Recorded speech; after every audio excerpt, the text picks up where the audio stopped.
بسم اللہ الحمد للہ والصلاۃ والسلام علی رسول اللہ وعلی آلہ وصحبہ اجمعین، اما بعد فاعوذ باللہ من الشیطان الرجیم، بسم اللہ الرحمن الرحیم۔ رب اشرح لی صدری ویسر لی امری واحلل عقدۃ من لسانی یفقہوا قولی۔ السلام علیکم ورحمۃ اللہ وبرکاتہ۔ اور ایک دفعہ پھر خوش آمدید ہمارا یہ پروگرام قرآن تفسیر کا، جس میں ہم 30واں پارے کی تفسیر کر رہے ہیں۔ مائی ڈیئر برادرز اینڈ سسٹرز، آج ہم لوگ سورہ الغاشیہ کی طرف جائیں گے، جو کہ 88 نمبر سورہ ہے قرآن مجید کی۔ اور یہ سورہ، جیسے کہ ہم نے پچھلی سورہ میں سورہ الاعلیٰ میں یہ بات کی تھی کہ نبی کریم صلی اللہ علیہ وسلم سورہ الاعلیٰ اور سورہ الغاشیہ یہ دونوں جو ہیں یہ جمعے کی نماز میں بھی پڑھا کرتے تھے، اس کے علاوہ عید کی جو 2 عیدوں کی نمازیں ان میں بھی پڑھا کرتے تھے، اور یہ آپ وسلم کی بڑی محبوب صورتوں میں سے 2 صورتیں ہیں۔ تو انشاءاللہ اس کی جو تفسیر ہے وہ بھی بڑی کمال ہے، کیونکہ جو ایسے ٹاپکس اس میں ڈسکس ہوئے ہیں جو میں سمجھتا ہوں ہمیں بار بار دہراتے رہنا چاہیے۔ جس طرح اللہ تعالیٰ نے پچھلی سورہ میں ارشاد فرمایا تھا فذکر ان نفعت الذکر، کہ لوگوں کو ریمائنڈ کراؤ، کیونکہ ریمائنڈ کرانے سے شاید کسی کو فائدہ ہو جائے، اور اسی کو فائدہ ہوگا جو خشیت رکھتا ہوگا اللہ تعالیٰ کی، اور جو ایک بدبخت انسان ہے وہ اس ریمائنڈر سے دور بھاگے گا۔ تو یہاں پہ اللہ سبحانہ تعالیٰ آغاز کرتے ہیں سورہ کا، هل اتاک حدیث الغاشیہ، کیا آپ تک خبر پہنچی، هل اتاک حدیث الغاشیہ، کیا آپ تک خبر پہنچی الغاشیہ کی۔ اب یہ الغاشیہ کیا چیز ہے، یہ بڑا ایک اہم پوائنٹ ہے۔ الغاشیہ بیسیکلی ہم کہتے ہیں ایسی چیز جو کہ انسان کو پورے طریقے سے اپنی لپیٹ میں لے لے گی، یعنی ایسی چیز جو بالکل انسان کو کمپلیٹلی کور کر لے گی، اس کو ہم کہتے ہیں الغاشیہ۔ یعنی یہ قیامت کے ناموں میں سے ایک نام ہے۔ اور الغاشیہ کیوں؟ کیونکہ ایک ایسا دن جب آپ کو اور کوئی ٹینشن نہیں ہوگی سوائے اس ٹینشن کے۔ یعنی آج مجھے اور آپ کو بہت ساری چیزیں ہم لوگوں نے آج اپنے ٹو ڈو لسٹ پہ لکھی ہوں گی نا، کہ آج ہم نے افطاری کرنی ہے، اس کے بعد ہم نے نماز پڑھنی ہے، اس کے بعد ہم نے یہ کام کرنا ہے، ہاں وہ بڑا ایک امپورٹنٹ کام رہ گیا تھا وہ کرنا ہے، کسی کے ایگزام سر پہ آئے ہوئے ہیں، کسی کا کوئی اور مسئلہ پڑا ہوا ہے۔ ہر بندہ مختلف ٹینشنوں سے ڈیل کر رہا ہے اس وقت، لیکن جب وہ قیامت کا دن آئے گا نا، تو پھر یہ جو دن ہے یہ پوری طور پہ آپ کو لپیٹ لے گا۔ اس دن آپ کو کوئی اور ٹینشن نہیں ہوگی سوائے اس دن کی ٹینشن کے۔ آج آپ کے لیے یہ معاملہ بہت بڑا ہے کہ جی میں نے اسائنمنٹ کی یا نہیں کی، یا کوئز میں کتنے نمبر آئے، یا کل پیپر ہے۔ اس دن یہ چیزیں بالکل میٹر نہیں کر رہی ہوں گی کہ میرے نمبر کتنے تھے، یا میں نے کتنا کمایا، کتنا کھایا، یہ چیزیں ذہن میں نہیں ہوگی۔ صرف یہ ہوگا کہ میرا تو حساب کتاب ہونے لگا، میرا حساب کتاب ہونے جا رہا ہے، اور میں نے کیا تیاری کی ہوئی ہے۔ تو اللہ سبحانہ تعالیٰ اس آیت میں نبی کریم صلی اللہ علیہ وسلم سے مخاطب ہے، هل اتاک حدیث الغاشیہ وجوہ یومئذ خاشعہ۔ اچھا، اب یہ ایک بڑی خوبصورت بات یہ بھی ہے، یہاں پہ اللہ سبحانہ تعالیٰ نے جب ذکر کیا تو نبی کریم صلی اللہ علیہ وسلم کو ڈائریکٹلی مخاطب کیا نا، هل اتاک، کیا آپ تک خبر نہیں پہنچی۔ اچھا، یہ ایک قرآن مجید کا ایک سٹائل ہے۔ کبھی کبھار ایسا ہوتا ہے کہ اللہ سبحانہ تعالیٰ صرف اپنے پیارے نبی سے مخاطب ہوتے ہیں، لیکن اس کا مقصد ان کو سنانا نہیں بلکہ باقیوں کو سنانا بھی ہوتا ہے۔ جیسے اگر میں کسی کلاس میں ہوں نا، میں کسی کلاس میں پڑھاتا ہوں، اور میری کلاس میں ایک ٹی اے ہے، فار ایگزامپل ٹیچنگ اسسٹنٹ ہے، یا جس کو ہم سی آر کہتے ہیں، ایک سی آر ہے فار ایگزامپل، اور باقی اسٹوڈنٹس ہیں۔ اب اگر میں اسٹوڈنٹ سے ناراض ہوں کہ سب کے نمبر کم آئے ہیں، تو میں ٹی اے سے بات کر رہا ہوں یا سی آر سے بات کر رہا ہوں کہ کیا کسی کو سمجھ نہیں آتی کہ میں جب بات کرتا ہوں تو کیا ہوتا ہے؟ یعنی میں سنانا چاہ رہا ہوں ان کو، لیکن بات ان سے کر رہا ہوں۔ کبھی کبھار آپ نے گھر میں بھی دیکھا ہوگا کہ کبھی امی ابو میں لڑائی ہو جائے نا، تو ابو کہتے ہیں بیٹے سے کہ بیٹا اپنی امی سے کہہ دینا کہ اگر ان کو کچھ چاہیے ہوا بازار سے تو مجھے بتا دیجیے گا۔ اب حالانکہ امی ساتھ ہی بیٹھی ہوئی، ان سے ڈائریکٹلی بات ہو سکتی ہے، لیکن چونکہ لڑائی ہوئی ہے، کوئی ناراضگی ہے، اس لیے وہ ڈائریکٹلی بات نہیں کرنا چاہ رہے، بیٹے کے کندھے پہ بندوق رکھ کے فائر کر رہے ہیں۔ تو کہنے کا مقصد یہ ہے کہ کبھی کبھار لینگویج کا سٹائل یہ ہے کہ جب آپ کسی سے آپ بات نہیں کرنا چاہ رہے ہوتے نا، ان کفار سے، وہ جو اللہ کے نافرمان لوگ ہیں، جو لوگ اللہ تعالیٰ کی کو جھٹلانے والے، اللہ تعالیٰ کی آیات کی تکذیب کرنے والے، تو اللہ سبحانہ تعالیٰ اپنے نبی کریم صلی اللہ علیہ وسلم سے بات کرتا ہے، اور ان سے بھی بات ہوتی ہے، اور جو لوگ سن رہے ہیں وہ اور لوگ بھی ہیں اس میں۔ تو یہ آیات صرف نبی کریم صلی اللہ علیہ وسلم نہیں سن رہے، بلکہ جب آپ ان کی تلاوت کر رہے ہیں تو معاشرے کے سارے لوگ یہ آیتیں سن رہے تھے۔ هل اتاک حدیث الغاشیہ، یعنی آپ صلی اللہ علیہ وسلم پر کیا آپ کو خبر نہیں ملی قیامت کے دن کی، الغاشیہ کی، جو آپ کو پوری طرح لپیٹ لے گی؟ اور کیا یہ ساروں کو پتہ نہیں چل گیا کہ قیامت کا دن آنا ہے؟ کیا ابھی بھی کسی ایویڈنس کا ویٹ کر رہے ہیں یہ لوگ؟ هل اتاک حدیث الغاشیہ، اور وہ ایسا دن ہوگا جب تمہارے سارے یہ جو جتنی بھی تمہاری ٹینشن ہے نا اس وقت، یہ سب ختم ہو جانی ہے اس دن کوئی چیز تمہیں پریشان نہیں کرے گی سوائے اس پریشانی کے کہ ہائے میرا حساب ہونے جا رہا ہے۔ سو اللہ سبحانہ تعالیٰ یہاں پہ اس بات کی طرف اشارہ کر رہے ہیں۔ اللہ سبحانہ تعالیٰ نے قرآن مجید میں ارشاد فرمایا تھا لقد خلقنا الانسان فی کبد، کہ ہر انسان جو ہے وہ اللہ تعالیٰ نے اس کو پیدا کیا ایک مشقت کے اندر. تو اس سورہ میں بھی اللہ سبحانہ تعالیٰ ذکر کر رہے ہیں وہ لوگ جو مشقت کر رہے ہیں، جو محنت کر رہے ہیں.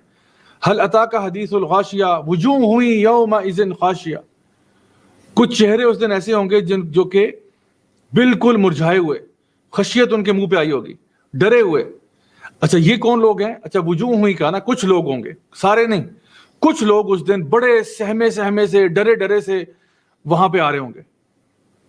وجوہ یومئذ خاشیہ عاملۃ ناصبہ، کام تو انہوں نے بڑے کیے تھے، تسلا نارن حامیہ، لیکن پھر بھی جہنم کی آگ میں پھینک دیے گئے. اللہ اکبر، کیا عجیب معاملہ ہے کہ قیامت والے دن جو ہے کچھ لوگ جو ہیں وہ بڑے مرجھائے ہوئے چہروں کے ساتھ پریشان حالت میں ڈرے سہمے سے آ رہے ہیں، اور انہوں نے کام بہت کیے.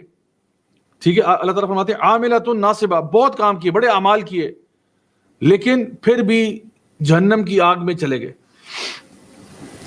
ذرا تھوڑی دیر کے لیے سوچئے گا کہ جب ہم لوگ کوئی بھی محنت کرتے ہیں، دن میں ہم سارا دن کام کرتے رہے، کام پہ گئے ہوئے تھے، سارا دن محنت کرتے رہے، کام کرتے رہے، چاہے اسکول میں تھے یا کالج یونیورسٹی میں تھے یا آفس میں تھے. انسان جب سارا دن کام کر کے گھر واپس آتا ہے تو کیا چاہ رہا ہوتا ہے؟ سب سے پہلے تو مجھے بیٹھنے کی جگہ پہ لے، کہ میں بہت تھکا ہوا ہوں، مجھے کہیں بیٹھنے دو. وہ یہ نہیں چاہتا کہ میں بہت تھکا ہوا ہوں مجھے کھڑا رہنے دو اسی طرح سے، نہیں، وہ آ کے بیٹھتا ہے کہیں پہ، اپنا سامان یا بیگ نیچے رکھتا ہے، صوفے پہ بیٹھتا ہے. اس کے بعد کیا ڈیمانڈ ہوتی ہے؟ کچھ مجھے پانی چاہیے، کچھ پلاؤ، مجھے کچھ کھلاؤ، سارے دن سے بھوکا ہوں، کچھ کھانے کو ہی نہیں ملا صبح سے. تو انسان کچھ پیتا ہے، کچھ دل پہ ٹھنڈک پڑتی ہے. یعنی یہی آپ چاہتے ہو نا، آپ جب بھی تھکے ہوئے آتے ہو آپ چاہتے ہو مجھے کوئی صوفہ مل جائے، مجھے پانی کے لیے کوئی چیز مل جائے. اللہ سبحانہ تعالیٰ ان آیات میں ارشاد فرما رہے ہیں کہ یہ لوگ جو کام کر کے تھک گئے تھے دنیا میں، کام کر کے تھک گئے دنیا میں، ان کو نہ صوفہ ملے گا، نہ ان کو پانی ملے گا، نہ ان کو کوئی آرام کی چیز ملے گی، بلکہ تسلا نارن حامیہ، ان کو بھڑکتی ہوئی آگ میں پھینک دیا جائے گا. اللہ اکبر کبیرہ. آپ سوچو، ابھی آگ میں نہ بھی پھینکو ان کو، آپ آگ میں ان کو بھی نہ پھینکو، آپ صرف یہ دیکھو کہ ایک بندہ محنت کر کے یہاں تک پہنچ گیا ہے. صرف میں اگر یہی کہہ دوں نا کہ ان کو صوفہ نصیب نہیں ہوگا، ان کو پانی کا گلاس نصیب نہیں ہوگا، ان کو کوئی پنکھا نصیب نہیں ہوگا جو ان کے اوپر سے ہوا ان کے اوپر پھینک رہا ہو، ان کو ایئر کنڈیشنر نصیب نہیں ہوگا، صرف میں اتنی سی بات کہہ دوں نا، اور کبھی نصیب نہیں ہوگا زندگی میں، یہی بہت بڑا عذاب ہے. پلیز یہ بات کو ذرا سمجھنے کی کوشش کریں. ایک بندہ جو کام کر کے تھک گیا دنیا میں، اس کو صرف یہ کہا جائے کہ تجھے قیامت والے دن نہ تجھے کوئی صوفہ نصیب ہوگا، نہ تجھے کوئی کرسی نصیب ہوگی، نہ تجھے پانی کا گلاس نصیب ہوگا، بس تو کھڑا رہے گا اسی طرح پوزیشن میں، ٹینشن کھڑا رہے گا، تو نے ہلنا نہیں ہے وہاں سے. یہی کتنا بڑا عذاب ہوگا اس کے لیے. لیکن یہاں پہ نہیں، اللہ تعالیٰ فرماتے ہیں تسلا نارن حامیہ، اس کو بھڑکتی ہوئی آگ میں پھینک دیا جائے گا. اتنا کام کرنے کے بعد انسان یہ کیسے ہو رہا ہے؟ اس لیے کیونکہ ان لوگوں کی جو محنت تھی وہ اللہ تعالیٰ کی رضا کے لیے نہیں تھی. اللہ تعالیٰ نے فرمایا وَهَدَيْنَاهُمْ نَجْدَيْنِ، ہم نے تجھے دو راستے دکھائے، لیکن انہوں نے وہ راستہ اختیار کیا جو کہ گناہوں کا راستہ تھا، اللہ کی نافرمانی کا راستہ تھا اور دنیا داری کا راستہ تھا.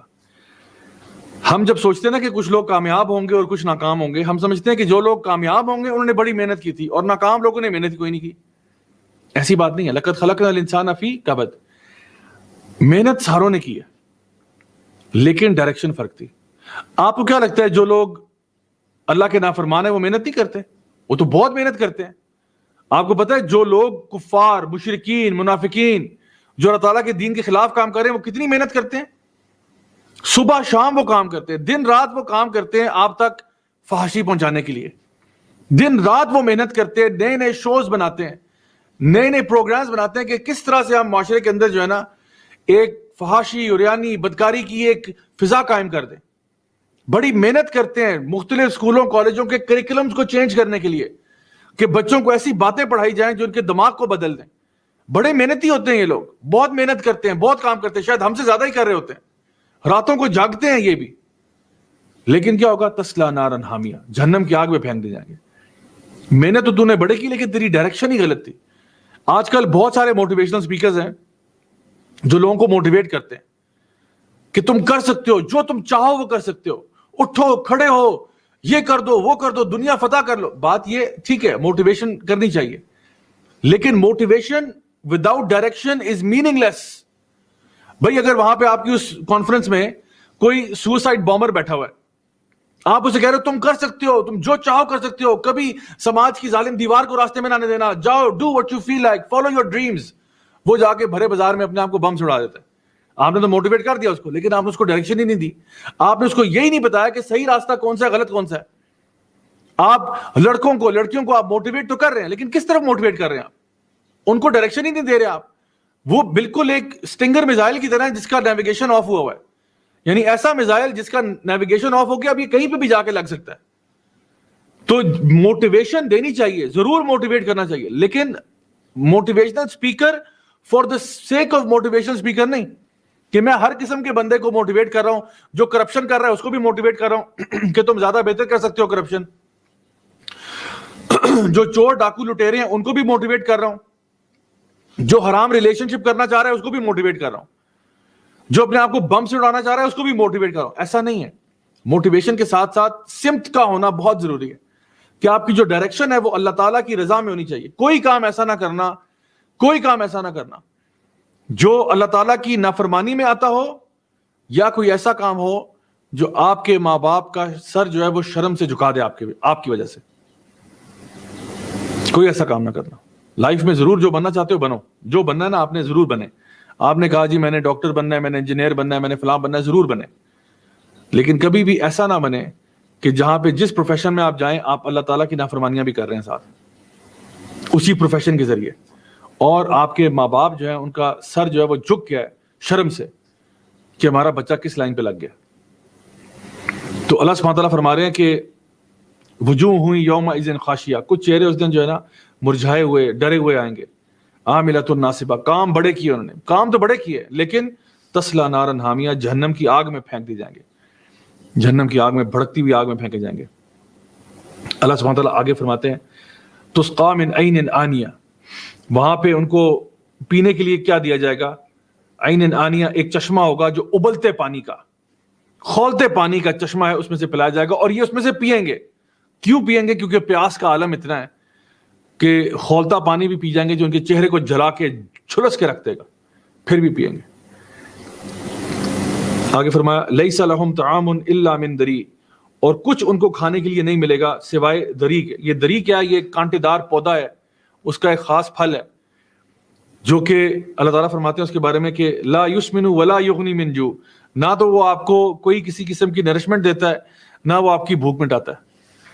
یعنی ایک ایسا کانٹے دار پودا ہے, جب آپ یعنی کانٹے دار جیسے کیکٹس ہوتا ہے نا, کیکٹس تو کچھ بھی نہیں ہے دنیا کے, کیا ہوں گے یہاں پہ پودے اور پھل اور پھول جو جہنم میں ہوں گے. تو صرف مثال کے لیے بتا رہا ہوں تاکہ کوئی فریم آف ریفرنس ہمارے پاس آئے. ایک کانٹے دار پودا ہے, اس کا ایک خاص چیز, اس کا ایک پھل ہے, وہ انسان کھائے گا جس کے منہ کو چیر کے رکھ دے گا, اور کھائے گا اس لیے کیونکہ بھوک اتنی لگی ہوئی ہے کھانے کے لیے اور کچھ ہے نہیں. الا من دری لا یسمن ولا یغنی من جوع, نہ تو یعنی کھانے سے ہم کیا چاہتے ہیں, کھانا کوئی بھی کھانا ہم کھاتے ہیں نا, اس کھانے سے ہم کیا چاہ رہے ہوتے ہیں؟ یا تو ہم چاہتے ہیں کہ وہ کھانا جو ہے ہمارے منہ میں کوئی ذائقہ دے, ہمیں کوئی ذائقہ دے اور اس کی وجہ سے ہمارا پیٹ بھر جائے, یا ہم چاہتے ہیں کہ وہ ذائقہ چلو کچھ بھی نہیں ہے, اس کا ذائقہ شائقہ بالکل کچھ نہیں ہے, نہ پیٹ بھرتا ہے, لیکن کم از کم اس سے کچھ کیلریز مل رہی ہیں, کچھ انرجی مل رہی ہے اس سے, کوئی اس میں کوئی پروٹینز ہیں. مطلب اگر آپ کو مثال کے طور پہ درخت کا تنا کھانا پڑ جائے, درخت کا پھل نہیں, درخت کا پتا بھی نہیں, درخت کا تنا کھانا پڑ جائے آپ کو, اور آپ کو یہ کہا جائے کہ اس میں کیلریز بہت اچھی ہیں, آپ کو بڑا ہائی کیلری کانٹینٹ ہے, تو آپ کھانا شروع کرو گے کہ یار اور اویلیبل ہی کچھ نہیں ہے, تو درخت کا تنا ہی کھا لیتے ہیں, آلدو ذائقہ نہ ذائقہ ہے, نہ کوئی مزے کی چیز ہے, الٹا اتنا مشکل سے کھایا جا رہا ہے. لیکن چلو اگر کچھ انرجی آ رہی ہے تو مجھے انرجی چاہیے نا, مجھے انرجی چاہیے کام کرنے کے لیے, آئی نیڈ انرجی. تو یا تو کھانے سے آپ کی ریکوائرمنٹ ہوتی ہے کہ کچھ انرجی مل رہی ہے آپ کو, یا پھر آپ کہتے ہو کم از کم پیٹ بھر رہا ہے. لوگ سنیکس کھاتے ہیں اپنا پیٹ بھرنے کے لیے کہ چلو آئی فیل فل, آلدو مجھے پتا ہے کہ میں نے کوئی انرجی خاص لی نہیں ہے اس سے, لیکن چلو پیٹ تو بھر گیا نا. اللہ تعالیٰ فرماتے ہیں لا یسمن ولا یغنی من جوع, یہ جو پودا ہے نا جو انسان کھا رہا ہے کانٹے دار, اس میں دونوں کام نہیں ہو رہے, لیکن پھر بھی انسان کھا رہا ہے کہ اس کو لگتا ہے کہ شاید کوئی فائدہ ہو جائے, لیکن فائدہ کوئی بھی نہیں ہے. نہ آپ کا پیٹ بھر رہا ہے اس سے, یعنی لوگ پورے کے پورے سمندر جو ہے نا کھولتے پانی کے پی جائیں گے, لیکن ان کے پیٹ مجال ہے کہ بھر جائے. لوگ کتنا کچھ یہ دری کھا جائیں گے, لیکن ان کو مجال ہے کہ جو ان کی یا تو بھوک مٹی ہو, اس سے ایک رائی برابر بھی بھوک مٹی ہو, یا ان کو کسی قسم کی بھی کوئی بھی نیوٹریشنل ویلیو سے ملی ہو. یہ جہنمیوں کا منظر بتایا جا رہا ہے آپ کو. پھر اس کے برعکس کیا بتایا؟ وجوہ یومئذ ناعمہ، کچھ چہرے اس دن جو ہے نا وہ بڑے ایک ریلیکسڈ حالت میں ہوں گے، چمکتے دمکتے، ریلیکس حالت میں، خوش سکون کی کیفیت میں، نہ ان کے اوپر کوئی سٹریس ہوگا، نہ کوئی ان کے اوپر چہرے پہ تھکاوٹ کے نشان ہوں گے، آثار ہوں گے، بہت ریلیکسڈ، وجوہ یومئذ ناعمہ، بہت ہی خوشی کی حالت میں یہ لوگ آئیں گے۔ اور دوسری طرف ہم نے دیکھا تھا کہ جو لوگ تھے وہ ان کے چہرے مرجھائے ہوئے تھے، ان کے چہرے جو ہیں وہ بالکل مختلف ہیں، اس کے اپوزٹ ہیں، ان کے چہرے پہ خوشیاں ہیں، مسکراہٹیں ہیں، لسیحا راضیہ، وہ اپنی صحیح سے خوش ہیں، لسیحا راضیہ، یعنی اپنی جو صحیح انہوں نے کی تھی نا، یعنی دنیا میں انہوں نے بھی محنت کی تھی، ایک تو تھے نا عاملۃ ناصبہ جنہوں نے بڑے عمل کیے لیکن تصلیٰ نارا حامیہ، انہوں نے بھی محنت کی تھی، اب انہوں نے بھی صحیح کی تھی، آگے پیچھے دنیا میں بھاگتے رہے، یہ بھی بھاگتے رہے، یہ جن کے چہرے چمک رہے ہیں، دمک رہے ہیں، خوش ہیں، انہوں نے بھی صحیح کی تھی اور اپنی صحیح سے یہ راضی ہو گئے کہ یار شکر ہے میں نے وہاں ٹائم لگایا تھا۔ یعنی کہ آپ قیامت کے دن ایک بندہ جو ہے نا وہ یہ سوچے گا کہ اللہ کا شکر ہے کہ میں بجائے اس دن جب مجھے بلایا گیا تھا، بجائے سنیما جانے کے میں قرآن کلاس پہ چلا گیا تھا، بجائے اس فلاں پارٹی میں جانے کے میں نے صحیح کی اور میں فلاں درس اٹینڈ کرنے چلا گیا۔ اللہ کا شکر ہے، اللہ کا شکر ہے کہ میں نے جب بازار گیا تھا اور جب میں نے پیسے خرچ کیے تھے تو میں نے بجائے کہ اپنے لیے ڈھیروں چاکلیٹس لیتا، میں نے کچھ اپنے لیے چاکلیٹس لی اور باقی سارے پیسے میں نے غریبوں میں دے دیے۔ وہ اپنی صحیح سے خوش ہوگا، لسیحا راضیہ، اللہ کا شکر ہے۔ بلکہ بعض مفسرین نے لکھا کہ ایک شخص جو ہے وہ جب اپنے اجر کو دیکھے گا نا، جو اللہ تعالیٰ اس کو عطا فرمائے گا، جب وہ اپنے اجر کو دیکھے گا، جب اپنے ریوارڈز کو دیکھے گا تو کہے گا کہ کاش میں نے اپنی ساری عمر جو ہے نا وہ اسی ایک کام میں لگا دی ہوتی جس کی وجہ سے مجھے یہ اجر مل رہا ہے، یعنی ساری عمر میں نے اس پروجیکٹ کو اپنا پروجیکٹ بنا لیا ہوتا اور کسی اور چیز میں ٹائم نہ لگایا ہوتا جس کی وجہ سے آج مجھے یہ مل رہا ہے سب کچھ۔ تو ہر بندہ جو وہاں پہ ہوگا وہ اپنی صحیح سے، اپنے ایفرٹ سے، اپنی کوششوں سے خوش ہوگا۔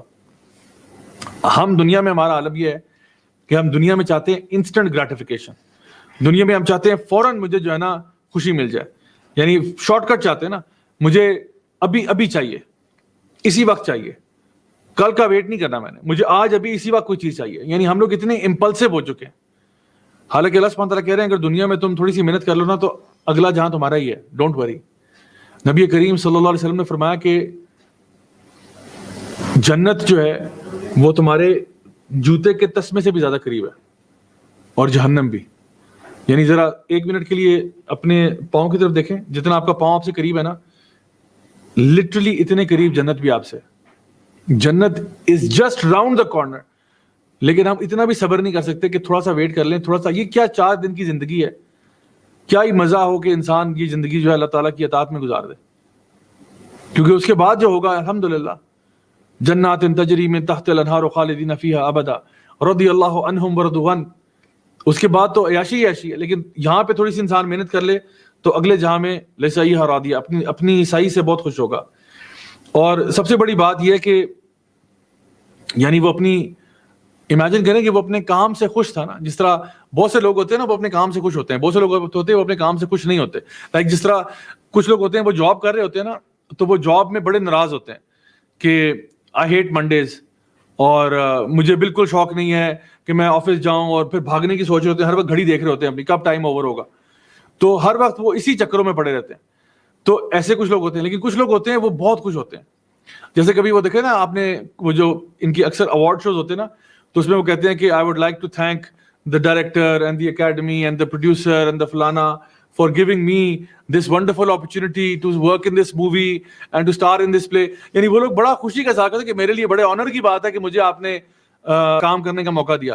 تو ان کو کیا آنر ملا ہوگا جو اس کو ملے گا جو جنت میں داخل ہوگا؟ وہ کہے گا کہ جی میرے لیے بڑے اعزاز کی بات تھی کہ اللہ نے اپنے سارے بندوں میں سے مجھے چن لیا اس کار خیر کے لیے، میرے لیے بڑی خوشی کی بات ہے، میرے لیے بڑے آنر کی بات ہے کہ اللہ نے اپنی تمام مخلوق میں سے مجھے چن لیا کہ میں قرآن کلاس اٹینڈ کرتا، اللہ نے تمام مخلوق سے مجھے چن لیا کہ میں اللہ کی راہ میں خرچ کرتا۔ I am honored، میرے لیے اعزاز کی بات ہے، میرے لیے آنر کی بات ہے کہ مجھے اللہ نے چنا کہ میں کوئی نیک کام کروں۔ تو یہ لوگ اپنی سائی سے اپنی محنت سے بہت خوش ہوں گے, اور یقیناً یہی تو خوشی کی بات ہے. اور کیا خوشی ہے؟ آگے فرمایا فی جنت عالیہ, بڑی اونچی اعلیٰ جگہ کے اوپر جو ہے نا وہ جنتوں میں ہوں گے, باغات میں ہوں گے. جنت کیا ہے؟ باغ ہے, بہت خوبصورت وسیع زبردست قسم کا باغ ہے. فی جنت عالیہ, اب یہ عالیہ کا کیا مراد ہے؟ یعنی کہ ایسا باغ جو کہ بڑا لافٹی ہے, یعنی بڑا ہائی پلیسڈ ہے. اب میں آپ کو یہ بات بڑی اچھی طرح بتا سکتا ہوں کہ کسی بھی ہائی مقام پہ جانے کے فوائد کیا ہوتے ہیں. جو بھی میرے ساتھ لوگ یوتھ کلب میں اٹیچ تھے, ہم کو پتا کہ میں ابھی تو رمضان کا مہینہ چلا ہے, لیکن رمضان سے باہر ہفتے میں ایک دفعہ ماؤنٹنز کی طرف بائک لے کے نکل جاتا ہوں, اور اس کا ایک اپنا مزہ ہوتا ہے. مزہ یہ ہوتا ہے کہ جب بھی آپ کسی ایسی جگہ پہ جاتے ہیں نا جو ہل اسٹیشن ہوتا ہے, جہاں پہ پہاڑ کے اوپر آپ چلے جاتے ہیں, تو وہاں پہ نا آپ جب پوری اللہ کی مخلوق کو دیکھ رہے ہوتے ہیں نا, تو وہ ایک بڑی عجیب ہی فیلنگ ہوتی ہے, بڑی اسپرچول فیلنگ ہوتی ہے. نبی کریم صلی اللہ علیہ وسلم بھی نا غار حرا میں جاتے تھے نا, تو وہاں پہ جا کے نا تدبر جو نا کیا کرتے تھے. آپ میں سے جو لوگ اگر کوئی غار حرا گیا ہے, آپ وہاں پہ جا کے اوپر تک چڑھ جائیں نا ایک دفعہ, پھر آپ دیکھیں کہ پورا آپ کو نا مکہ اور اس کی وادیاں نظر آ رہی ہوتی ہیں. بڑا ایک ڈیپ ریفلیکٹیو موڈ ہوتا ہے یہ. اور ویسے بھی آپ دیکھیں بلڈنگز میں بھی نا جو ٹاپ فلور ہوتا ہے اس پہ جو پراپرٹی ہوتی ہے وہ سب سے مہنگی ہوتی ہے. پینٹ ہاؤس اپارٹمنٹ جو ہے وہ سب سے مہنگا ہوتا ہے. کیوں؟ کیونکہ آپ کو سب سے ٹاپ فلور پہ دیا ہوا ہے, آپ پورے شہر کا نظارہ کر سکتے ہیں, آپ سے اوپر کوئی بھی نہیں ہے. تو اس کی اپنی ایک ویلیو. اللہ تعالیٰ انسانی سائیکی کو جانتا ہے. جنت کے لوگ بہت اوپر ہیں, جہنم کے لوگ نیچے دبے ہوئے ہیں. جہنم جو ہے نا یعنی بالکل نیچے گھڑے ہیں اس کے, اور سب سے نچلا گھڑا جو ہے منافقین کا ہوگا. تو جنت جو ہے وہ آپ کو اوپر سے اوپر کر رہی ہے, اور جہنم آپ کو نیچے سے نیچے لے جا رہی ہے, جہاں پہ انسان کا دم گھٹ رہا ہوتا ہے کہ میں کہاں آ گیا ہوں. تو اللہ سبحانہ تعالیٰ فرماتے ہیں کہ فی جنت عالیہ, یہ لوگ جو ہیں کہ فی جنت عالیہ ہوں گے. اور دوسرے لوگ کیا ہیں؟ وہ جو ہے نا تسلا نارا حامیہ تسقا من عین آنیہ, یہ ان کے ساتھ یہ معاملہ ہو رہا ہے. کتنا کنٹراسٹ ہے ان دونوں میں. آگے فرمایا لا تسمع فیہا لاغیہ, تو آگے اللہ تعالیٰ فرماتے ہیں کہ وہاں پہ وہ کچھ نہیں سنیں گے, فیہا اس میں, لاغیہ یعنی لغو چیز کوئی نہیں سنیں گے وہاں پہ. لا تسمع فیہا لاغیہ, کوئی چیز نہیں سنیں گے جو کہ لغو ہوگی. اس کا مطلب تو ایک تو یہ ہوا کہ وہاں پہ کوئی بھی ان کو تنگ کرنے والا نہیں ہوگا. یعنی دنیا میں ہو سکتے ہیں, دنیا میں آپ کو لوگ تنگ کریں گے, دنیا میں لوگ آپ کو برا بھلا کہہ سکتے ہیں, دنیا میں لوگ آپ کو الزام بھی لگائیں گے, برا بھلا بھی کہیں گے, آپ کے دین پہ چلنے سے ان کو پرابلم ہو رہا ہوگا. ٹھیک ہے, دنیا میں آپ سنیں گے, لیکن الحمدللہ وہاں پہ نہیں. اور دوسری بات یہ کہ جو بھی اگر آپ کو آج برا کہا گیا اور آپ اس کو سہ لیتے ہیں, تو الحمدللہ اس جہاں میں تو نہیں ہوگا نا. یہ بھی عارضی ہے. یعنی آج اگر کوئی آپ کو کرٹیسائز کر رہا ہے یا ریڈیکیول کر رہا ہے یا موک کر رہا ہے, تو وہ یہیں کر رہا ہے, وہاں پہ نہیں ہو سکے گا. پھر ایک چیز یہ بھی سامنے آتی ہے کہ اس کی مراد یہ بھی ہے کہ وہ علاقہ کتنا اچھا ہوگا جہاں پہ آپ اپنا, یعنی گھر اچھا ہونا تو ایک بات ہے نا, اب گھر اچھا ہو لیکن محلہ ہی خراب ہو. آپ کسی ایسی جگہ میں جائیں جہاں پہ کوئی بہت ہی بھرا بازار ہے, وہاں پہ آپ کا اگر اچھا سا گھر بھی ہو, تو بھرے بازار میں لوگ ہر طرح کا بندہ آیا ہوا ہے, گالیاں بھی نکال رہے ہیں لوگ, آپ نے سر باہر نکالتے ہیں سننے کے لیے, تو آپ کو گاڑیوں کی آوازیں بھی آ رہی ہیں, وہاں پہ ہر قسم کا شور شرابہ ہے وہاں پہ. تو آپ کہتے ہو گھر تو میں نے اچھا بنا لیا, لیکن یار یہ لوکیشن بڑی خراب ہے. ریل اسٹیٹ میں وہ ہمیشہ کہتے ہیں لوکیشن لوکیشن لوکیشن, لوکیشن بڑی میٹر کرتی ہے. تو اگر آپ کا کوئی بڑا اچھا ہائی اینڈ سی کوئی جگہ ہو نا, جہاں پہ اچھی کمیونٹی ہو, اچھا نیبرہڈ ہو, بڑے شریف لوگ رہتے ہیں, بڑے ڈیسنٹ لوگ رہتے ہیں, بڑے سویلائز لوگ رہتے ہیں, ان کا پارک بھی بڑا ڈیسنٹ سا ہوتا ہے, ان کی سڑکیں بھی بڑی صاف ستھری ہوتی ہیں, وہاں پہ لوگ آرام سے پیار سے بات کرتے ہیں, سلام کرتے ہیں ایک دوسرے کو. وہ پھر نہ صرف آپ کا گھر بڑا اچھا ہے, بٹ اس کا انوائرمنٹ بھی بہت اچھا ہے. تو اللہ سبحانہ تعالیٰ ایک اشارہ یہ بھی ہے کہ وہاں پہ جو ہے نا آپ کوئی بری بات نہیں سنیں گے. وہاں پہ آپ کا نہ صرف گھر اچھا ہوگا بلکہ اس کا محلہ بھی بہت اچھا ہوگا. جس جگہ پہ آپ رہ رہے ہیں بڑا خوبصورت جگہ ہوگی وہ, کیونکہ اگر آپ کا اچھا گھر بھی ہو نا, یہ ایک اور پوائنٹ ہے, وہ یہ کہ اگر آپ کا اچھا سا گھر بھی ہو نا, لیکن اس گھر کے اندر اگر آپ کو گالیاں سننے کو ملتی ہیں نا, اور بری زبان سننے کو ملتی ہے, تو وہ ہاؤس تو ہو سکتا ہے, ہوم نہیں ہو سکتا. وہ بس دیواروں کا نام ہے, وہ گھر نہیں ہے صحیح معنوں میں. جو ایسا ہو, بڑا عالی شان گھر ہو. اور میں کئی ایسے کاؤنسلنگ کیسز بھی ڈیل کر چکا ہوں لوگوں کے ساتھ جو بڑے بڑے گھروں میں رہتے ہیں, بڑے پوش گھروں میں رہتے ہیں, لیکن گھروں کے اندر ایک عذاب ہے. کیوں؟ کیونکہ یہ معاملہ نہیں ہے ان کے ساتھ وہاں پہ کہ لا تسمعوا فیہا لاغیہ، وہ اپنے گھر میں بہت ساری باتیں سنتے ہیں ایسی جو کہ ان کو بہت ناگوار گزرتی ہیں. تو یہ ایک نقطہ ہے کہ الحمدللہ یہ معاملہ جنت میں نہیں ہوگا. فیہا عین جاریہ، اور وہاں پہ عین کہتے ہیں ایک چشمے کو، چشمے ہوں گے جو بہہ رہے ہوں گے. یعنی وہاں پہ تھا تسقا من عین آنیہ، وہاں پہ بھی یعنی عین کا ذکر آیا جو کہ ایک ایسا چشمہ ہے جو ابلتے پانی کا. یہاں پہ کیا ہے؟ عین جاریہ، چشمے بہہ رہے ہیں خوبصورت، جنات تجری من تحت الانہار، یہ پانی بہہ رہا ہے وہاں پہ. اب انسان جو ہے وہی سوچے کہ بھئی بہتے پانی کا کیا تعلق ہے میرے ساتھ، مجھے کیا شوق ہے بہتے پانی کا. میں آپ کو بتاؤں ہیومن سائیکی کی بات کی نا، یہ آیات جو آ رہی ہیں ساری ہیومن سائیکی سے ڈیل کر رہی ہیں. ہم کسی بھی 5 اسٹار ہوٹل میں جاتے ہیں نا تو وہاں پہ، بلکہ چھوڑیں 5 اسٹار کو چھوڑیں، اپنے گھر کی بات کریں. گھر جب ہم لیتے ہیں تو گھر لینے کے بعد جو خواہش پیدا ہوتی ہے وہی ہوتی ہے کہ میرے گھر میں گارڈن ہونا چاہیے، میرے گھر میں کوئی لان ہونا چاہیے. اچھا لان آ گیا، لان کے بعد کیا ڈیمانڈ پیدا ہوتی ہے کہ میرے گھر میں کوئی رننگ واٹر ہونا چاہیے. رننگ واٹر کس طرح سے کہ کوئی گھر میں راکری ہو، لان صرف خالی لان نہ ہو، کوئی اس میں فاؤنٹن ہو، کوئی اس میں راکری ہو یا سوئمنگ پول ہو. جتنا زیادہ آپ ہائی اینڈ جائیں گے آپ کی ڈیمانڈ پانی کی بڑھ جائے گی. بہت سارے ریسٹورینٹس، بہت سارے ہوٹلز میں نے خود دیکھے ہیں جہاں پہ جب آپ انٹر کرتے ہیں تو ریسیپشن پہ پیچھے جو ہے نا انہوں نے بہتا پانی جو ہے نا لگایا ہوتا ہے. ایون اف اٹس فیک، ہوتا ہے وہ فیک ہی ہے، یعنی انہوں نے کوئی ٹیوب لگا کے پانی کا سلسلہ کیا ہوتا ہے، لیکن وہ بہتا پانی جو ہے نا وہ آپ کے سینسز کو سود کرتا ہے، آپ کو ریلیکس کرنے میں مدد دیتا ہے. بڑے بڑے ایگزوٹک سپاز ہوتے ہیں جہاں پہ وہ بہتے پانی کی، اور کچھ نہ ہو بہتے پانی کی آواز لگا دیتے ہیں کہ آپ کو آواز آ رہی سے پانی بہ رہا ہے. وہ جو ہے نا آپ کے سینسز کو سود کرنے کے لیے اللہ سبحانہ وتعالیٰ صرف ایک اشارہ کر رہے ہیں کہ بہتا پانی دیکھنے میں بھی بڑا یعنی پرکشش لگ رہا ہوتا ہے اور اس کی آواز سنائی دیتی ہے، اور پھر اس کے ارد گرد جو گرینری ہوتی ہے یہ بڑا خوبصورت منظر ہوتا ہے. اللہ سبحانہ وتعالیٰ فرما رہے ہیں فیہا عین جاریہ. ایک اس کی الٹرنیٹیو جو ہے نا تفسیر بھی ہے جو کہ شاید مین اوپینین تو نہیں ہے، لیکن بہرحال کہنے میں جہاں بتا دیں کیونکہ عین آنکھ کو بھی کہتے ہیں نا. ربنا هب لنا من ازواجنا وذرياتنا قرۃ اعین وجعلنا للمتقین اماما، کہ اللہ ہماری اس ازواج کو، ہماری اولاد کو ہماری آنکھوں کی ٹھنڈک بنا دے.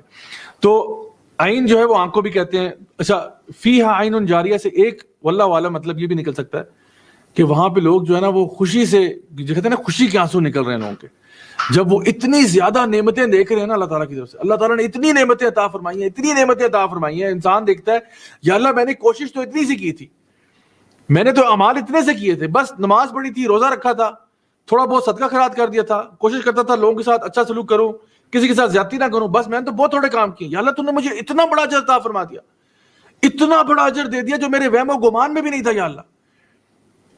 تو ایک معنی یہ بھی کیا جا سکتا ہے کہ وہ خوشی سے انسان جو ہے نا اس کی آنکھیں جاری ہو گئی ہیں کہ اللہ اکبر کبیرہ، اللہ اکبر، میں ڈیزرونگ نہیں تھا اس کے جو مجھے اللہ نے عطا فرما دیا، میں اس قابل نہیں تھا جو اللہ نے مجھے دے دیا. یعنی کہ انسان اوور ویلمڈ ہوگا ایموشن سے، an overwhelming emotion of gratitude, of thanks کہ اللہ تیرا بہت شکر ہے. فیہا سرر مرفوعہ، اور پھر وہاں پہ سریر ہوں گے، سریر کہتے ہیں بستر کو یا صوفے کو. فیہا سرر مرفوعہ، اور ان کے پاس بستر ہوں گے یا صوفے ہوں گے جو کہ مرفوع ہوں گے، یعنی وہ بھی ریزڈ ہیں. یعنی ایک مطلب تو صحیح ہے کہ عربوں کے ہاں نا سریر یا بستر یا صوفہ وہی رکھتا تھا جو کہیں پہ پرماننٹلی سیٹل ہو گیا، کیونکہ جو بیڈوینس تھے عرب جو موو کرتے تھے ان کے پاس چھوٹے چھوٹے یہ میٹس ہوتے تھے، وہ صوفے لے کے نہیں جا سکتے تھے، بستر لے کے نہیں ساتھ گھوم سکتے تھے. تو ایک مطلب اس میں یہ ہے کہ جب آپ کا وہاں پہ صوفہ ہے، وہاں پہ جنت میں آپ ہمیشہ رہیں گے، آپ وہاں سے ہل کے نہیں جائیں گے. یعنی کہ اب سارا سامان اٹھاؤ، صوفے بستر اٹھاؤ اور یہاں سے نکلو باہر واپس جہنم میں. ایسا نہیں ہوگا، جو جنت میں آ گیا وہ جنت میں ہی رہے گا انشاءاللہ. تو ایک تو یہ کہ فیہا سرر مرفوعہ، وہ اپنا بس بستر ڈال دیا اس نے، اب وہ یہاں سے ہلے گا نہیں انشاءاللہ، وہ اب اپنے جنت کو انجوائے کرے گا. اور مرفوعہ وہ ایسی جگہ پہ جہاں پہ اس کو اپنی باقی پراپرٹی نظر آ رہی ہے. کسی بھی گھر کے اندر ہم لوگ کیا کرتے ہیں، صوفہ وغیرہ کہاں رکھتے ہیں؟ فیسنگ آؤٹ سائڈ، کہ باہر آپ کو گارڈن نظر آ رہا ہے یا باہر ونڈو نظر آ رہی ہے، آپ اپنی پراپرٹی کو دیکھ سکتے ہیں. تو اس میں انسان کو ایک اور سکون ملتا ہے، خوشی ملتی ہے، انجوائمنٹ ہوتی ہے. تو یہاں پہ اللہ تعالیٰ فرما رہے ہیں کہ یہ ایلیویٹڈ بستروں پہ اور صوفوں پہ ہوں گے جہاں پہ وہ اپنی چیزوں کو دیکھ سکتے ہیں. اور یہ سب کچھ اللہ تعالیٰ نے ڈیزائن کیا. سب سے بڑی بات یہ ہے کہ سارا کچھ جو ہے یہ اللہ تعالیٰ نے خاص طور پہ اپنے بندوں کے لیے ڈیزائن کیا. فیہا سرر مرفوعہ واکواب موضوعہ، اور ان کو کپس ملیں گے یعنی ہاتھوں سے قریب، یعنی ایسے کپ ملیں گے جو کہ کوب، یعنی اس کی جمع اکواب ہے، تو یعنی ایسا گلاس جس کے ہینڈل نہیں ہوتے. ٹھیک ہے, جس طرح ہمارے نارملی جس طرح ہم جس میں جوسز اور ڈرنکس وغیرہ سرو کرتے ہیں, ایسے زبردست گلاس ہوں گے. اب یہ گلاس کا ذکر اللہ تعالیٰ کریں, وہ اکواب موضوع قریب ان کی موضوع یعنی ان کے نیچے کر دی جائیں گے ان کے لیے, یعنی ان کو زیادہ اٹھنے کی بھی ضرورت نہیں کہ جاؤ جا کے خود ہی اپنا ڈرنک لے آؤ, ان کے لیے ان کو سرو کیا جائے گا. فرشتے آئیں گے جیسے اللؤلؤ, جیسے موتیوں کی طرح فرشتے ہوں گے جو ان کو سرو کریں گے, سر یہ آپ کا ڈرنک, سر یہ آپ کا ڈرنک. وَأَكْوَابٌ مَوْضُوعَةٌ, یہاں پہ مطلب گلاس ذکر کرنے کا ایک فائدہ یہ بھی ہے کہ آپ یعنی بہت جو فینسی ریسٹورینٹس ہوتے ہیں نا, جو بہت فینسی ہوٹلز ہوتے ہیں 5 اسٹار, وہاں پہ انہوں نے نا ایک بار کاؤنٹر بنایا ہوتا ہے جہاں پہ گلاس ٹانگے ہوتے ہیں, الٹے ٹانگے ہوتے ہیں. وہ دور سے آپ کو دکھا رہے ہوتے ہیں کہ بھئی ہر قسم کا گلاس لگا ہوا ہے, اس میں ہم آپ کو ڈفرنٹ قسم کے نا مشروب آفر کریں گے. یہ بھی ایک ہیومن سائیکی ہے, ایک لگزوریس لائف سٹائل کی نشانی ہے. یعنی آپ کسی اگر 5 اسٹار ہوٹل میں گئے, وہ پلاسٹک کے کپ میں نہیں آپ کو ڈرنک پکڑا دیں گے, یہ لو پیو بیٹا اور بھاگو یہاں سے. وہ ایک زبردست سے گلاس میں لائیں گے, اور جتنا ہائی اینڈ ریسٹورینٹ ہوگا اتنا ہی ہائی اینڈ گلاس بھی ہوگا. ابھی ریسنٹلی مجھے یاد ہے کچھ عرصہ پہلے ہم لوگ لسی پینے کے لیے گئے, اکثر ہمارا شوق ہے, ہم لوگ لسی پینے جاتے ہیں. تو وہاں پہ وہ جو سرو کرتے ہیں نا, انہوں نے آج کل کچھ پلاسٹک کے کپس میں سرو کرنا شروع کر دیا. تو ہم نے باقاعدہ اس ویٹر کے ساتھ بحث کی بڑے پیار سے کہ بھائی ہمیں جو سٹیل کا گلاس ہے نا اس میں چاہیے, کیونکہ وہ جو خاص لسی کا گلاس ہوتا ہے نا, مزہ لسی کا اثر اسی میں آتا ہے, اصل مزہ اسی میں. پلاسٹک کے کپ میں کون سی لسی ہوتی ہے, پلاسٹک میں کون لسی پیتا ہے, یہ تو توہین ہے لسی کی اور لسی بنانے والوں کی, اور جہاں جو ہمارا کلچر, ہمارے تہذیب اور ثقافت کی آپ نے توہین کر کے رکھ دی ہے. پلاسٹک میں دے کے پیپر کپ میں آپ لسی پلا رہے ہیں, یہ کون سا طریقہ ہے؟ تو میں نے بڑی ہم نے منتیں کی اس کے کہ بھائی خدا کا واسطہ ہے, وہ سٹیل کے گلاس, وہ جتنا بڑا گلاس ہوتا ہے نا اس میں لے کے آؤ, اس میں مزہ ہی ہو رہا ہے لسی کا. تو it's not just the drink, it's the glass also. Glass بہت میٹر کرتا ہے. آپ کوئی اچھا سا کوئی جوس پینا چاہتے ہیں, کوئی اچھا سا فائن کوئی کسی قسم کا شربت آپ کو مل رہا ہے, اس کا گلاس اگر اچھا ہو تو اس کا مزہ دوبالا ہو جاتا ہے. تو اللہ سبحانہ تعالیٰ صرف آپ کو ایک فلیور دے رہے ہیں, ایک آئیڈیا دے رہے ہیں کہ تمہارے لیے کیا لگژریز وہاں پہ رکھی ہوئی ہیں جنت میں, اگر تم یہاں پہ تھوڑی سی محنت کر لو تو. وہ اکواب موضوعہ ونمارق مصفوفہ, اور تکیے جو ہے وہ صف در صف بچھے ہوئے ہیں. یعنی تکیے سے مراد یہاں پہ کشنز ہیں. نمارق جو ہے نا یہ چھوٹے تکیے جو ہوتے ہیں جو جن کو ہم کشنز کہتے ہیں وہ ہیں. اس کا مطلب یہ ہے کہ جہاں پہ بھی آپ ریلیکس کرنا چاہیں آپ کر سکتے ہیں. پورا پیلس آپ کا ہے, پورا گھر آپ کا, جدھر مرضی ریلیکس کرو. ہمارے گھروں میں ویسے ہر کمرہ ریلیکس کرنے والا ہوتا نہیں ہے. آپ اپنے مطلب کچن میں ریلیکس نہیں کر سکتے. کچن کے اندر بس وہ برتن اور اکثر کوئی چیز گندی ہے یا کچھ ہے, وہاں پہ ریلیکس نہیں ہو سکتا. اور بہت سے کمرے گراج میں آپ ریلیکس نہیں کر سکتے. لیکن آپ کا گھر, آپ کا محل ایسا ہے, ہر جگہ تکیے لگے ہوئے ہیں, جدھر چاہیں آرام سے لیٹ جائیں, ریلیکس کریں اپنی, یعنی جو اللہ تعالیٰ نے آپ کو چیزیں عطا فرمائی ہیں ان سے فائدہ اٹھائیں. اللہ اکبر. وزرابی و مبثوثہ, اور قالین ہوں گے جو کہ بچھے ہوئے. یعنی اگین اب یہ مطلب قالینوں کا ذکر ہو رہا ہے, تکیوں کا ذکر ہو رہا ہے, ڈرنکس آپ کو سرو ہو رہے ہیں. یہ سارا کیا ایک لگزوریس لائف سٹائل ہے. باہر آپ دیکھیں, باہر کے ملکوں میں جو سب سے جو جہاں پہ ہائی اینڈ بزنسز ہوتے ہیں نا, سب سے ٹاپ بزنسز, امریکہ میں وال اسٹریٹ آپ لے لیں, انگلینڈ میں لے لیں, وہ سینٹرز ان کے جہاں پہ مین فائنینشیل ہبز ہوتے ہیں جو ان کے, ہانگ کانگ میں دیکھ لیں, آسٹریلیا میں دیکھ لیں, دبئی میں دیکھ لیں, جہاں پہ بھی فائنینشیل سینٹرز ہیں ان کے, وہیں پہ آپ کو نا ایگزوٹک کارپیٹس والے بھی ملیں گے. کیوں؟ کیونکہ جتنے بھی یہ ٹاپ لیول ایگزیکٹوز ہیں نا, جتنے بھی یہ ٹاپ لیول سی ای اوز ہیں, یہ سارے کے سارے بڑے ایکسپینسو رگز خریدتے ہیں اپنے آفس میں بچھانے کے لیے, ایک سینٹر پیس بناتے ہیں اپنے پینٹ ہاؤس اپارٹمنٹس کے لیے, اپنے گھروں کے لیے. یہ سب سے ہائی اینڈ ڈرگز لیتے ہیں, بیکاز ہائی اینڈ کارپیٹس جو ہے نا, ان کا ایک اپنا لطف ہوتا ہے, ان کا ایک اپنا چارم ہوتا ہے, ان کی ایک اپنی لگژری ہوتی ہے, جو کہ اللہ تعالیٰ فرما رہے ہیں کہ آپ کے لیے تو وزرابی و مبثوثہ, آپ کے لیے تو یہ لگزوریس کارپیٹس ہر جگہ بچے ہوں گے. سو اللہ تعالیٰ ایک آپ کو ٹیسٹ دے رہا ہے جنت کا. آگے فرمایا افلا ينظرون الى الابل كيف خلقت. اب پیراگراف چینج ہو رہا ہے. اللہ تعالیٰ فرمانا کیا تم نے دیکھا نہیں ہم نے اونٹ کو کیسے پیدا کیا. وَإِلَى السَّمَاءِ كَيْفَ رُفِعَتْ, اور آسمان کیسے اٹھا دیا, اس کو رفع کر دیا. وَإِلَى الْجِبَالِ كَيْفَ نُصِبَتْ, اور پہاڑوں کو کیسے فکس کر دیا زمین کے اندر. وَإِلَى الْأَرْضِ كَيْفَ سُطِحَتْ, اور زمین کو کیسے بچھا دیا تمہارے لیے. یہاں پہ اللہ سبحانہ تعالیٰ فرما رہے ہیں کہ دیکھو, آنکھوں سے دیکھو, آبزرو کرو کہ اللہ تعالیٰ کی نشانیاں, تاکہ تم اللہ تک پہنچ جاؤ. اونٹ کو ہم نے کیسا پیدا کیا, یہ میں آپ کو ہوم ورک دے رہا ہوں, بیٹھ کے ریسرچ کریں اونٹ کے اوپر کہ اونٹ کتنی زبردست مشین ہے صحرا کے لیے. اس کی آنکھیں ڈیزرٹ کے لیے ڈیزائنڈ ہیں, اس کے ہف جو ہیں, اس کے قدم جو ہیں وہ ڈیزرٹ کے لیے ڈیزائنڈ ہے, اس کا جو ہمپ ہے وہ ڈیزرٹ کے لیے ڈیزائنڈ ہے, اس کا ہونٹ ڈیزرٹ کے لیے ڈیزائنڈ ہے, اس کا ڈائجسٹو سسٹم ڈیزرٹ کے لیے ڈیزائنڈ ہے. ہر چیز اونٹ کی جو ہے نا وہ پرفیکٹلی ڈیزائنڈ ہے. تو wherever there is a design there has to be a designer. کوئی تو ہے جو نظام ہستی چلا رہا ہے.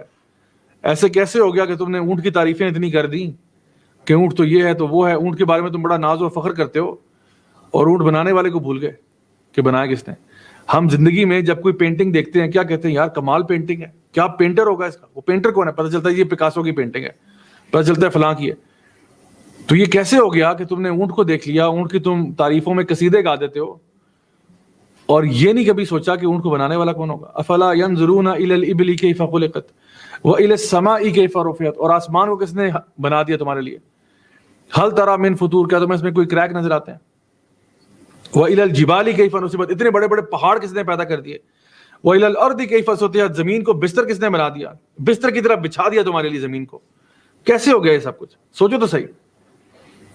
آگے فرمایا فذکر انما انت مذکر, آپ لوگوں کو نصیحت کریں, آپ لوگوں کو ریمائنڈ کرائیں کیونکہ آپ مذکر ہیں. نبی کریم صلی اللہ علیہ وسلم کو آگے یہ کہا جا رہا ہے کہ آپ کا کام جو ہے وہ لوگوں کو یہ ذکر بتانا ہے, لوگوں کی اصلاح کرنا ہے, یہ آپ کا کام ہے. لست علیہم بمسیطر, آپ کا کام یہ نہیں ہے کہ آپ لوگوں کے اوپر کوئی داروغہ ہیں, آپ لوگوں کے اوپر کوئی گارڈ ہیں. آپ کا کام ہے صرف ان تک جو بلاغ مبین ہے نا, جو واضح میسج ہے, پیغام ہے, وہ ان تک پہنچانا. باقی آپ چھوڑ دیں, وہ عمل کریں نہ کریں وہ اللہ تعالیٰ دیکھ لے گا. لیکن آپ کا یہ کام ہے کہ آپ ان تک خیر کی بات پہنچائیں. جو غیر مسلم ہیں ان تک حق کی بات پہنچائیں, ان کو سمجھائیں کہ وہ اگر آنا چاہتے ہیں وہ اپنی مرضی سے آئیں گے انشاءاللہ. لا اکراہ فی الدین, دین میں کوئی جبر نہیں ہے, جو آنا چاہتا ہے وہ اپنی مرضی سے آئے گا. آپ کا کام یہ ہے کہ آپ ان تک دین کی بات پہنچا دیں. اس کا یہ مطلب نہیں ہے کہ جو لوگ اسلام میں داخل ہو چکے ہیں ان کو آپ کچھ کہہ نہیں سکتے. جو لوگ اسلام میں داخل ہو چکے ہیں ان کے اوپر بہت ساری ریسٹرکشن لگتی ہیں. جس طرح پیرنٹس ہیں نا, پیرنٹس 7 سال کی عمر میں بچے کو کہہ سکتے ہیں بھائی نماز پڑھو, 10 سال کی عمر میں تھوڑی بہت اس کی چترول بھی ہو سکتی ہے کہ وہ نماز اگر نہیں پڑھا تو اس لیے ہمارا دین جو ہے وہ یہ کہتا ہے کہ جہاں تک کسی کو دین میں لانے کی بات ہے آپ جبر نہیں کریں, آپ اس تک دین کا پیغام پہنچائیں اچھے طریقے سے, حکمت کے ساتھ. باقی اگر اس کا دل جو ہے, دل کی مٹی زرخیز ہوئی وہ قبول کر لے گا, نہیں ہوئی تو وہ نہیں کرے گا. تو اللہ تعالیٰ فرماتے ہیں لست علیہم بمسیطر الا من تولا وکفر, لیکن جو شخص بھی تولا یعنی منہ پھیر لے گا, وکفر اور کفر کرے گا, فیعذبہ اللہ العذاب الاکبر, اس کے لیے اللہ کی طرف سے عذاب ہے, عذاب الاکبر, بہت بڑا عذاب ہے اس کے لیے. تو آپ کا کام ہے دوسروں تک دین کی دعوت پہنچانا, پیار سے, محبت سے, حکمت سے. جو منہ پھیرے گا اور کفر کرے گا, جھٹلائے گا اس کو, وہ جو ہے یہ وہ شخص ہوگا جس کے اوپر اللہ کا عذاب آئے گا. فَيُعَذِّبُهُ اللَّهُ, تو پھر اللہ اس کو عذاب دے گا. کون سا عذاب؟ عذاب الاکبر, یعنی عذاب تو ویسے ہی بہت بڑی چیز ہے لیکن اس کے ساتھ جو صفت اٹیچ کر دی گئی ہے وہ اکبر, سب سے بڑا. ہم کہتے ہیں نا اللہ اکبر, اللہ اکبر, اللہ سب سے بڑا ہے. تو یہ جو بندہ ہے جس کو جب واضح طور پر نصیحت کی جا رہی ہے وہ منہ پھیر رہا ہے اور جھٹلا رہا ہے, اس کے لیے سب سے بڑا عذاب ہے. فَيُعَذِّبُهُ اللَّهُ الْعَذَابَ الْأَكْبَرَ, سب سے بڑا عذاب اس کے لیے. اِنَّا إِلَيْنَا إِيَابَهُمْ, یقیناً ہمارے پاس ہی تم نے لوٹ کے آنا ہے. ہم یعنی یہ جو لوگ ہیں یہ اللہ کی طرف ہی لوٹ کے جائیں گے, یقیناً انہوں نے واپس اللہ کے پاس ہی لوٹ کے جانا ہے. ثُمَّ إِنَّا عَلَيْنَا حِسَابَهُمْ, اور پھر یقیناً اللہ تعالیٰ ہی جو ہیں وہ ان کا حساب لیں گے. یہ جو آیت جب پڑھی جاتی تھی نا ثُمَّ إِنَّا عَلَيْنَا حِسَابَهُمْ, تو نبی کریم صلی اللہ علیہ وسلم ایک دعا پڑھتے تھے, اللہم حاسبنا حسابا یسیرا, کہ یا اللہ ہمارا حساب آسان کرنا. کیونکہ اللہ تعالیٰ فرما رہا ہے کہ میں یعنی ان کا پھر حساب لیا جائے گا. جو لوگ بھی یہ پیغام جن تک پہنچا انہوں نے پیغام کو ماننے سے انکار کیا, انہوں نے اللہ تعالیٰ کی آیات کو جھٹلا دیا, انہوں نے اپنی وہی دنیا داری میں لگ گئے, اسی اپنی محنت میں لگ گئے جو پہلے کر رہے تھے. یعنی وہ جو ان کی محنت تھی وہ ساری دنیا کے اصول کے لیے تھی. مجھے اچھی گاڑی چاہیے, بنگلہ چاہیے, فلاں چاہیے, میں نے دنیا کے ٹرپس پہ جانا ہے, ٹورس پہ جانا ہے. اچھا یہ سارے کام کرنا حرام نہیں ہے, لیکن ان کسی بھی کام میں یہ جو بندہ ہے اس کے کاموں میں اللہ نہیں تھا, نہ اللہ کسی اعتبار سے پرائورٹی تھا اس کی لائف میں. وہ جتنے بھی کام کر رہا تھا وہ اپنی خوشی کے لیے, اپنی رضا کے لیے, اپنی انجوائمنٹ کے لیے, اپنے نفس کی لذت کے لیے اور چسکے کے لیے کر رہا تھا، اس کا اللہ سے کوئی لینا دینا نہیں تھا. اس کی ٹوٹل محنت جو تھی نا اپنے لیے تھی، می میں بڑا آدمی بن جاؤں، میں کما لوں، میں کھا لوں، میں یہ کر لوں، بس وہ اپنی دنیا میں گم تھا. اور اللہ تعالیٰ کی جب آیات اس کو بتائی جاتی، جب اس تک دین کا پیغام پہنچایا جاتا تو وہ اپنا منہ پھیر لیتا اور کفر کر دیتا، تکذیب کر دیتا، کہتا میں نہیں مانتا اس کو، میں نہیں مانتا. تو اللہ سبحانہ تعالیٰ کہتے پھر اسی کے لیے بہت بڑا عذاب ہے. اور اصل بات تو یہ کہ لوٹ کے اس نے اللہ کے پاس جانا ہے، یہ بھاگ کے کہاں جائے گا؟ یہ کیا سمجھتا ہے کہ یہ اگر 4 دن زندگی میں رہ لے گا تو یہ اللہ سے بچ جائے گا؟ نہیں. انا الینا ایابہم، لوٹ کے تو اس نے اللہ کے پاس جانا ہے. اور پھر ثم انا علینا حسابہم، اور پھر اللہ تعالیٰ اس کا حساب کرے گا، اس کا حساب کتاب سارا اللہ بتا دے گا. تو اسی لیے عمر بن الخطاب رضی اللہ عنہ کہا کرتے تھے کہ اپنا محاسبہ کر لو اس سے پہلے کہ تمہارا حساب کیا جائے. یعنی اپنا حساب کتاب خود ہی کر لو اس سے پہلے کہ تمہارا حساب کیا جائے. So my dear brothers and sisters, ہمارے پاس یہ جو زندگی ہے نا، اس میں یہ 2 راستے واضح ہیں. ہر انسان محنت کر رہا ہے، ہر انسان کوشش کر رہا ہے، ہر انسان اسٹرگل میں ہے. میں نے جتنی بھی دنیا میں ٹریول کیا ہے، جہاں جہاں پہ میں گیا ہوں، میں نے دیکھا لوگ محنت کر رہے ہیں. ہر بندہ، کیونکہ ہم تو ایز اے ٹورسٹ جا رہے ہوتے ہیں نا، ہم تو رہتے ہیں یہاں پہ، ہم لوگ جب بھی ٹریول کرتے ہیں ایز اے ٹورسٹ ہی ہوتے ہیں. تو ہم ایز اے ٹورسٹ، ہمارے پاس اس ٹائم پہ کوئی کام نہیں ہوتا ہے، ہم تو ٹریول کر رہے ہوتے ہیں. تو ہم لوگوں کو آبزرو کر رہے ہوتے ہیں کہ لوگ کتنے بزی ہیں اپنے کاموں میں. اسی طرح وہ جب ہمارے یہاں آتے ہوں گے تو ہمیں دیکھتے ہوں گے ہم کتنے بزی ہیں اپنے کام میں. تو جو بندہ ہالیڈے موڈ میں گیا ہوتا ہے نا، وہ دیکھ رہا ہوتا ہے کہ یار یہ لوگ سارے کیا کام کر رہے ہیں، لوگ کتنی محنتیں کر رہے ہیں، کوششیں کر رہے ہیں، مشقتیں کر رہے ہیں، سارے لوگ لگے ہوئے ہیں، کام کر رہے ہیں. اور جب وہ ان کو دیکھتا ہے اور آبزرو کرتا ہے تو پھر اس کو پتہ چلتا ہے کہ ہر انسان محنت کر رہا ہے. کوئی جو ہے وہ اللہ تعالیٰ کا قرب حاصل کرنے کے لیے محنت کر رہا ہے، اور محنت سارے ہی کر رہے ہیں. تو آپ نے اور میں نے فیصلہ یہ کرنا ہے کہ ہم لوگ ہمیشہ وہ راستہ اختیار کریں جو اللہ تعالیٰ کے دین کا راستہ ہے، اللہ تعالیٰ کی فرما برداری کا راستہ ہے. کیونکہ اسی راستے کو اختیار کر کے انسان کو آخرت میں پھر جنت ملتی ہے. اسی راستے کو اختیار کر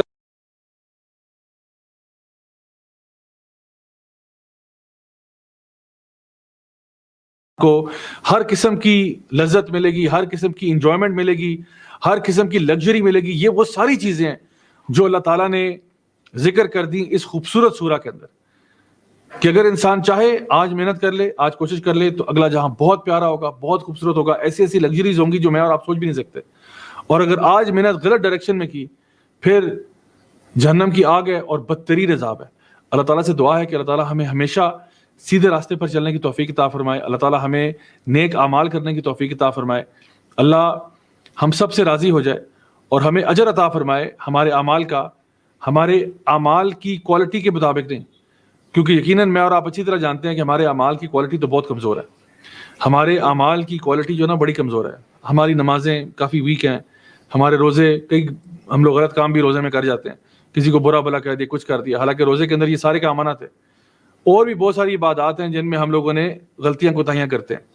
تو دعا اللہ تعالیٰ سے یہ ہونی چاہیے کہ اللہ ہمیں ہمارے اعمال کا اجر عطا فرما، ہمارے اعمال کی نوعیت کے مطابق نہیں بلکہ اپنی شان کے مطابق. یقیناً جب اللہ تعالیٰ اپنی شان کے مطابق عطا فرمائے گا تو وہ بہت بڑا اجر ہوگا، بہت بڑا اجر ہوگا. سو میری دعا اپنے لیے بھی یہی ہے اور آپ کے لیے بھی ہے کہ اللہ تعالیٰ ہم سب سے قبول فرمائے ہماری جتنی بھی عبادات ہیں پورے سال میں جو ہم کرتے ہیں، اور خاص طور پہ جو رمضان کے مہینے کی ہماری عبادات ہیں، ہماری قیام اللیل ہے، ہمارا روزہ ہے، ہماری تلاوت قرآن ہے، ہمارا اس لیکچر پر آنا، قرآن کی تفسیر کو سننا، سمجھنا، عمل کرنا، اللہ کی راہ میں صدقہ خیرات کرنا. اللہ تعالیٰ سب کچھ قبول فرمائے ہم سے اور اس کا بہترین اجر عطا فرمائے. اللہ ہم سب سے راضی ہو، ہمیں دنیا میں بھی خیر عطا فرمائے اور آخرت میں جنت الفردوس میں اعلیٰ مقام نصیب فرمائے. انشاءاللہ آپ سے اب کل ملاقات ہوگی، same time same channel. Until then اپنا بہت خیال رکھے گا. سبحانک اللہم و بحمدک، اشہد ان لا الہ الا انت، استغفرک و اتوب الیک. بارک اللہ فیکم، والسلام علیکم ورحمۃ اللہ وبرکاتہ.